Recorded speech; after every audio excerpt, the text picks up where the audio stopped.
Health policy బయటకు రాకముందే ప్రతిపక్షాలు గోబెల్స్ ప్రచారం చేస్తున్నారని అన్నారు మంత్రి శ్రీధర్ బాబు. అవి ప్రభుత్వ భూములు కాదని పరిశ్రమలకు అమ్మిన భూములన్నారు. హెల్త్ పాలసీపై అసెంబ్లీలో మాట్లాడిన శ్రీధర్ బాబు పరిశ్రమలను ఓఆర్ఆర్ బయటకు పంపించాలనేదే తమ ఉద్దేశం అన్నారు. కానీ ప్రతిపక్షాలు తప్పుడు ప్రచారాలతో పక్కదారి పట్టిస్తున్నారని ఫైర్ అయ్యారు. బయటికి రాకముందే ఆలోచన చేసి ఏదో ఒక పర్స్పెక్టివ్ ఇవ్వడానికి ప్రయత్నం చేశారు. ప్రభుత్వ భూములు అమ్ముతున్నారు అని ఓ పక్షాన టీఆర్ఎస్ అంటే మేమేమి అనొద్దా అని బీజేపీకి సంబంధించిన మా మిత్రులు కూడా అదే విధంగా మాట్లాడారు. అధ్యక్ష, చాలా దురదృష్టకరం అధ్యక్ష. బేసిక్ సమాచారం. I'm absolutely appealing to our honourable learn members from TRS and BJP. The basic facts we have to know.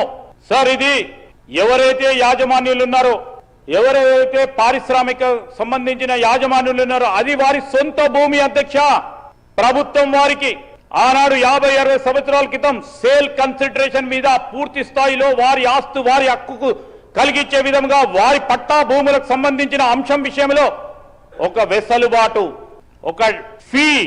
ఒక ఫీని పెట్టి వారికి వెసులుబాటు కల్పించి వారికి ఆర్థికంగా పరిపుష్టకంగా ముందుకు తీసుకెళ్లే ప్రయత్న భాగంలో వారికి రేపు రాబోయే కాలంలో ప్రపంచంలో జరుగుతా ఉన్న మార్పుల వల్ల ఈరోజు టెక్నాలజికల్ యుగం ముందుకు నడుస్తున్న తరుణంలో వారికి అవకాశం ఇస్తామంటే మీరేం చెప్తా ఉన్నారు అధ్యక్ష? ప్రభుత్వం భూమిని అడ్డగోలుగా ఇష్టారాజ్యంగా 50%, 30% SRO రేటుకి ఇచ్చిందని చెప్తా ఉన్న తరుణం అధ్యక్ష. ఇది ప్రభుత్వ భూములు కావు. ప్రభుత్వం ఒక పర్పస్ ద్వారా వారికి అసలు